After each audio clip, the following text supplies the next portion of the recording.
Programmes మీకు నచ్చినట్లయితే మరిన్ని లేటెస్ట్ అప్డేట్స్ కొరకు మా గోల్కొండ ఛానల్ను సబ్స్క్రైబ్ చేసి పక్కనున్న బెల్ బటన్ని నొక్కండి.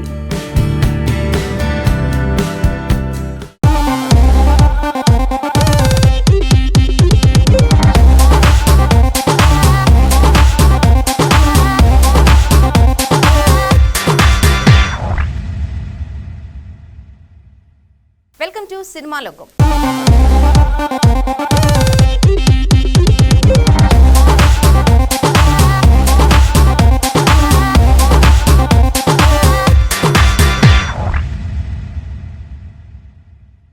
ప్రేమం చిత్రంతో మలయాళంలో క్రేజ్ తెచ్చుకున్న నటి ఫిదా చిత్రంతో టాలీవుడ్కు పరిచయమైంది. తెలుగులో కూడా మంచి ఫాలోయింగ్ సంపాదించిన ఈ బ్యూటీ దియా అనే చిత్రంతో తమిళంలో కూడా ఎంట్రీ ఇచ్చింది. ఇదే చిత్రాన్ని కనం పేరుతో తెలుగులో విడుదల చేశారు. ఈ శుక్రవారం ప్రేక్షకుల ముందుకు వచ్చిన ఈ సినిమా ఎలా ఉందో ఇప్పుడు తెలుసుకుందాం. మొత్తానికి పెద్దలను ఒప్పించి పెళ్లి చేసుకుంటారు.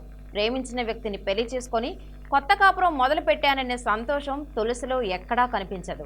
తన తల్లిని చూడనివ్వకుండా కడుపులోనే తనను అంతం చేసి తల్లి ప్రేమకు దూరం చేశారని ఓ పసిప్రాణం పడే బాధను తెరపై ఎమోషనల్గా చూపించారు దర్శకుడు విజయ్. సినిమాలో ఆమెకి ఎక్కువగా డైలాగ్స్ లేకపోవడంతో కళ్ళతోనే చక్కటి హావభావాలు పలికించింది. తన తల్లిని ముట్టుకోవాలని ఆరాటపడే కూతురిగా ఉంచాయి. ప్రియదర్శి తన పాత్ర ద్వారా కామెడీ పండించే ప్రయత్నం చేసినప్పటికీ వర్కౌట్ కాల్ 2.5 out of 5. ఇది ఇవాంటి సినిమా రివ్యూ. మరో రివ్యూతో మేముందుంటాను. Keep watching Golconda TV.